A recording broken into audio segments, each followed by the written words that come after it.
Hey Dad, I was working on my math homework. Wondering if you could help me. What you got? We were working on cone angles. Do you know anything about cone angles? A little bit.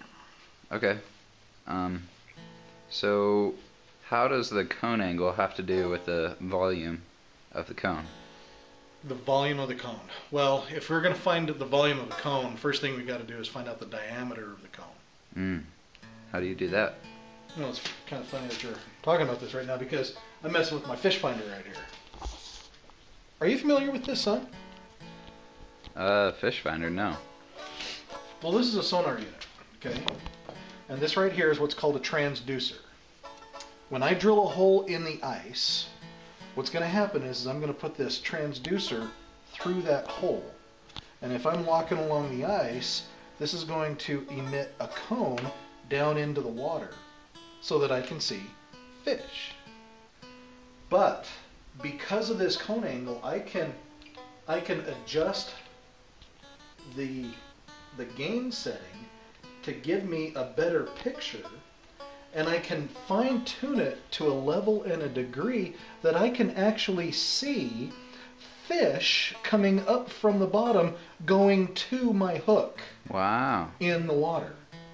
That's why they call it a fish finder, We call it a fish finder, absolutely. But this is a two-dimensional representation of three-dimensional information.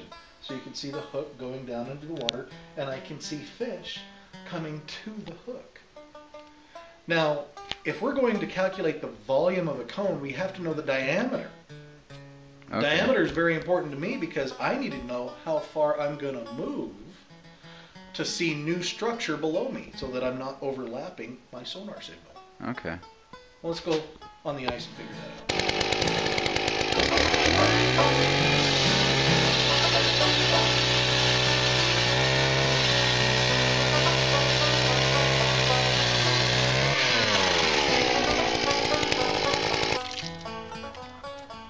Got 8.5 inches of ice on Kuna Pond.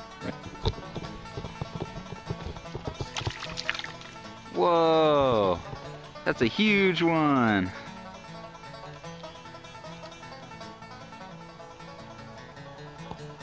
Alright, so over here we have the ice that we were on over at Kuna Pond. And then we would drill a hole in the ice, right? And drop down the transducer. Now the transducer sends out a wave that can tell us how deep the water was. So for this example, let's say that the pond was 20 feet deep, where we were at. And if we're using a 19-degree cone angle with a sonar, then using a little bit of trigonometry and a calculator, we can figure out the radius, which is 3 feet. So if we plug those numbers into the formula for area of a cone, pi r squared times h divided by 3, we get 192 feet cubed.